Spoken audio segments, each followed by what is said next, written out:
So you want to typically have your main data, which should, in this case is your products and your merchants. And again, just to put this to an e-commerce site specifically, with an e-commerce site, that's typically what you're going to have. Is you're going to have your main core content is going to be products, right? And you're going to enter information about each product. On a a normal e-commerce site, you would enter information about the product. So you might have the name of the product, some images for that product, a description, a purchase link, a category. That would be general information that you would have about a particular product, and you would have that more easily. Okay. So that's ultimately what you want to do, is have more modular pieces, and the database structure is a part of that. So you're going to, again, have your data, and you're going to have metadata. So again, that's just something for you to, as you work with this stuff, get to a point where you can start doing that. And again, always focus on trying to keep it modular so it's easier to move around the pieces.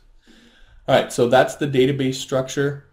There's an SQL file actually for this database structure, and when I go through how to set up this particular script to use it, then I'll show you where that SQL file is and how you can use it and so on and so forth. So, but you'll be good to go.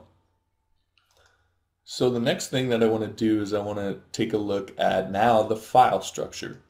And this is when we can start to get into some of the looking at how you would use layering and so on and so forth. So you can see here that we've got kind of some of the regular stuff you might think of. We have a config file, which holds our database details. We have an index file, and we'll talk about how to set that up a little bit later on to make it so you can theme. And then we have a load file, which I had mentioned in a previous video how you'd want to use a load file to load all of your includes, so I'll show you that. And then we have our login and our registration form. So these files are kept here typically because these are files where you don't want people going into, they're going to be user accessed files for the most part.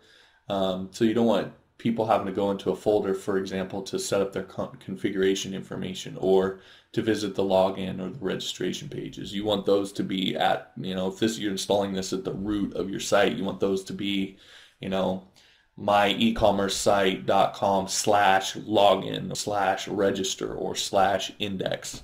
And then, so you want to have these kind of front facing. The reason I put the load file here, plugins there like WordPress does. So that's there. You also do your file uploads, like your image uploads go in there. And then we have our jincludes file, which contains most of the files that we need for actually making this script work. So it's going to be our database and so on and so forth. All right, so to get started, let's go ahead and let's go into the includes file.